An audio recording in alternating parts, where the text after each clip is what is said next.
अयोध्या में प्रभु राम का मंदिर बनकर तैयार है और रामलला की प्राण प्रतिष्ठा में अब बस कुछ ही दिन बाकी हैं।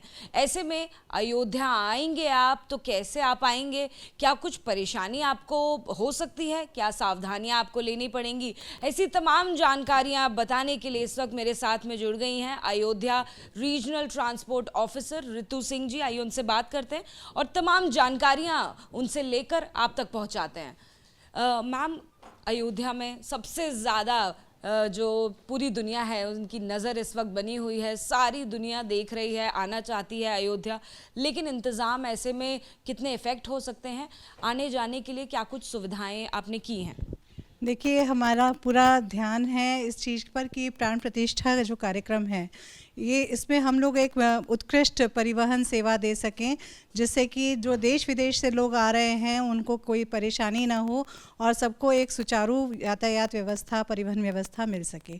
तो हमारा इसमें 2 पॉइंट फोकस है। एक तो 22 तारीख का जो कार्यक्रम है मेन हमारा, जिसमें माननीय प्रधानमंत्री जी आने हैं, और उसके बाद जो लाखों की संख्या में 22 तारीख के बाद दर्शनार्थी और जो टूरिस्ट आने की संभावना है, तो उस पर भी हमारा साथ साथ तैयारी चल रही है।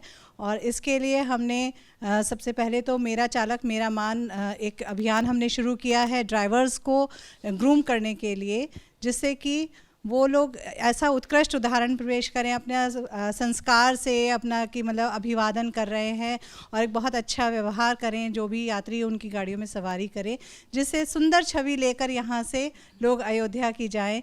क्योंकि जब भी कोई धरती पर आता है अयोध्या की, तो सबसे पहला परिचय उसका यहाँ के ड्राइवर से होगा। तो इसके बारे में हम लोग लगातार मीटिंग्स भी कर रहे हैं एसोसिएशंस के साथ, यूनियन पदाधिकारियों के साथ, ड्राइवर्स के जो गाड़ियों के स्वामी हैं उनके साथ भी उनको ग्रूम करने की कोशिश कर रहे हैं। मैम, अगर बात करें मुख्य रास्तों की, तो रामपथ जहाँ से हम लोग जाएंगे, धर्मपथ, भक्ति पथ और जन्मभूमि पथ, इन चारों रास्तों पे किस तरह की व्यवस्था है और कौन सी गाड़ियाँ यहाँ पर आ पाएंगी, कौन सी गाड़ियाँ रोक दी जाएंगी? देखिए, अभी जो फ़िलहाल जो तय हुआ है वो ये हुआ है कि इलेक्ट्रिक बसेस जो हैं 150 से 200 के बीच में इलेक्ट्रिक बसेस उस दिन चलेंगी, जिसमें कि हमारे जो इनवाइटेड गेस्ट होंगे और जो भी लोग मंदिर तक जाएंगे वो लोग उसी में सवारी करेंगे, और शहर के अंदर बाकी गाड़ियों का उस दिन प्रतिबंधित रहेंगी। इसके अलावा जो इलेक्ट्रिक कार्स हैं, गोल्फ कार्ट्स हैं, वो चलेंगे, जो यानी कि सस्टेनेबल एनर्जी वाली जो गाड़ियां हैं वो रहेंगी, और डीजल गाड़ियां जो हैं या परिवहन निगम की भी कुछ बसेस रहेंगी। बट मेनली जो बड़ी गाड़ियों का जो आवागमन है वो बंद हो चुका है।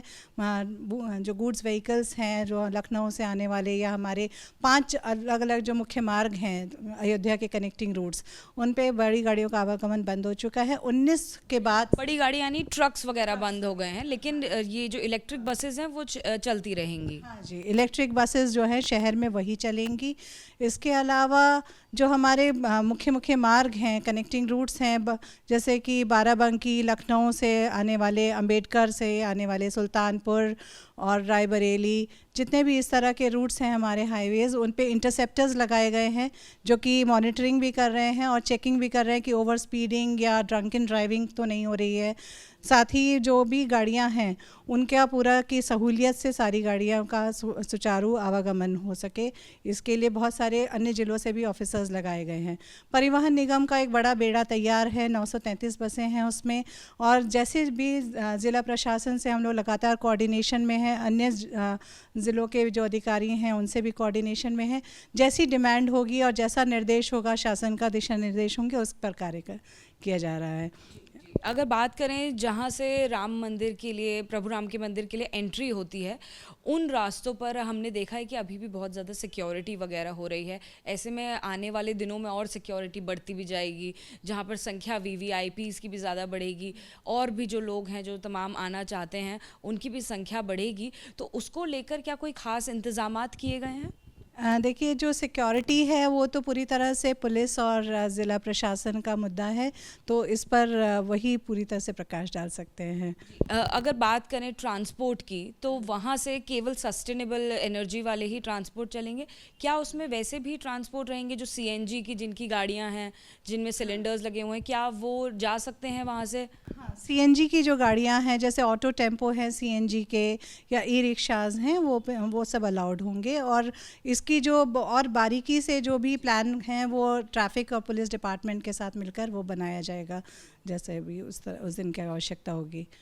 और इसी के साथ में और कुछ क्या सावधानियां जो हैं वो बरती जाएंगी आप लोगों की तरफ से? जैसे कि हमने देखा कि आप मीटिंग भी ले रही थी, लगातार आप अपने जो तमाम स्टाफ हैं उनको बता रही थी कि सावधानियां ज़्यादा बरतनी है आपको, कोई ड्रंक इन ड्राइविंग नहीं होनी चाहिए, यूनिफॉर्म सबको पहननी चाहिए।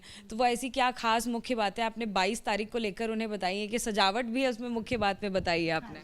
ये अभी हमने लगातार कई मीटिंग्स हम लोग कर चुके हैं, अलग अलग एसोसिएशंस और जो ऑपरेटर्स हैं, जैसे बस ऑपरेटर्स हैं, ट्रक ऑपरेटर्स हैं, ड्राइवर्स हैं, उनको यही बता रहे हैं कि निर्धारित किराए से अधिक किराया ना वसूलेंगे और अदरवाइज़ उनके खिलाफ कार्रवाई की जाएगी। उनको किराया सूची भी दे दी गई है। इसके अलावा यूनिफॉर्म में रहेंगे, जितने भी कमर्शियल गाड़ियों के ड्राइवर्स हैं वो यूनिफॉर्म में रहेंगे, यथासंभव अपनी गाड़ियों की सजावट करेंगे।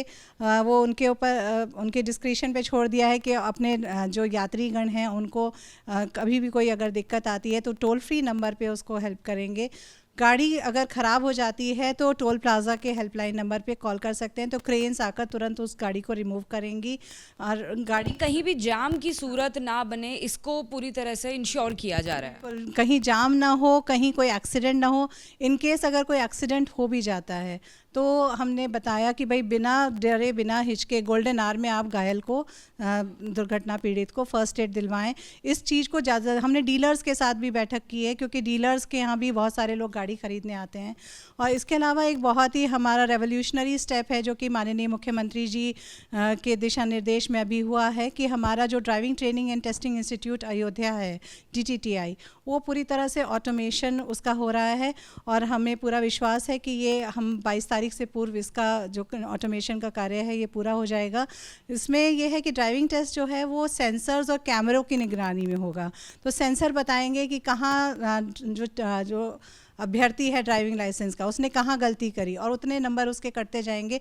अगर उसने सब चीज़ें सही से पास की तो उतने नंबर उनको मिल जाएंगे और वो पास हो जाएंगे ड्राइविंग। तो हमारा ट्रैक बना हुआ है, उसमें अलग अलग शेप्स हैं, जैसे ढलान है और स्लोप है, उस तरह से है। यानी कि अभी केवल 1 हफ्ता बचा हुआ है हमारे पास, उससे भी कम वक्त बचा हुआ है प्राण प्रतिष्ठा के लिए। जितनी ज़्यादा उत्सुकता लोगों में है, ये अब कह सकते हैं कि तैयारियां भी मुकम्मल हो गई हैं। ट्रांसपोर्ट डिपार्टमेंट अपनी तरफ से पूरा तैयार है। बिल्कुल जी, पूरा तैयार है। और इसमें हमारा परिवहन विभाग, हमारे जो शासन है वो भी बहुत मॉनिटरिंग कर रहे हैं बारीकी से। हमारे जो सीनियर्स हैं उसको देख रहे हैं, हमें मार्गदर्शन भी मिल रहा है। और लगातार चीफ सेक्रेटरी सर, माननीय मुख्यमंत्री जी खुद इसके बारे में बहुत बारीकी से मॉनिटरिंग कर रहे हैं।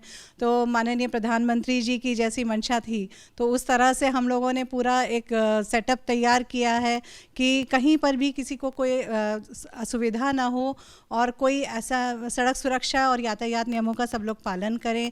चालकों में भी बड़ा उत्साह है, क्योंकि लगातार मैं खुद रोड पे अपने स्टाफ के साथ गई और बसेस में चढ़ के, और मैंने देखा टेम्पो ऑटो चालकों के साथ। यानी कि मैम ये भी कह सकते हैं कि अगर आप अयोध्या आ रहे हैं तो आप पब्लिक ट्रांसपोर्ट का इस्तेमाल करेंगे तो आपके लिए ज़्यादा सहूलियत होगी। जी बिल्कुल। 22 तारीख के बाद जितने भी दर्शनार्थी अयोध्या आएंगे तो वो पब्लिक ट्रांसपोर्ट का इस्तेमाल 22 तारीख के लिए फ़िलहाल जो व्यवस्था है कि जो आमंत्रित सदस्य हैं, जो अब हमारे जो इनवाइटीज़ हैं, जो ट्रस्ट की तरफ से इनवाइट किए गए हैं, उन्हीं को आने का परमिशन होगा प्रेमिसेस में। तो इसलिए जो इलेक्ट्रिक बसेस वगैरह हैं वो भी उनके लिए प्रोवाइड की जाएंगी, और उनको भी अपनी खुद की गाड़ी से आना अलाउड नहीं होगा। वो जिला प्रशासन उनको एक सेंटर पॉइंट पे वो ट्रांसपोर्ट प्रोवाइड करेंगे, वहीं से उसी से वो लोग आएंगे। तो बाकी इसमें जैसा भी आगे दिशा निर्देश मिलते जाएंगे उसके हम लोग पालन कर रहे हैं। देखिए, regional transport officer Ritu Singh ji साफ तौर पर बता रही हैं ट्रांसपोर्ट पूरा डिपार्टमेंट किस तरह से तैयार है। चाक चौबंद तैयारियां हमने आपको ग्राउंड से भी दिखाई हैं, तस्वीरें भी दिखाई हैं और अब हम लगातार आप तक बात पहुंचा रहे हैं इंटरव्यूज़ के ज़रिए कि आखिर क्या कुछ व्यवस्था 22 जनवरी यानी कि प्राण प्रतिष्ठा से पहले अयोध्या में देखने को मिल रही हैं। अगर आप आना चाहते हैं प्राण प्रतिष्ठा से पहले तो ये बेहद ज़रूरी है कि आप तमाम सावधानियों को बरतते हुए आएँ, आप उन रूल्स एंड रेगुलेशंस को पूरा करते हुए आएँ, क्योंकि केवल इनवाइटीज़ ही इस समय आने के लिए उनको इजाज़त दी गई है। साथ ही साथ केवल जो इलेक्ट्रिक व्हीकल्स है उनका इस्तेमाल मुख्य रास्तों पर किया जाएगा, चाहे वो रामपथ हो या फिर धर्मपथ से आने वाले रास्ते हों। ये तमाम वो बातें हैं जो आपको ध्यान रखनी होंगी प्राण प्रतिष्ठा से पहले आने के लिए। कैमरा पर्सन मनोज त्रिपाठी के साथ अजातिका सिंह, एबीपी न्यूज़, अयोध्या।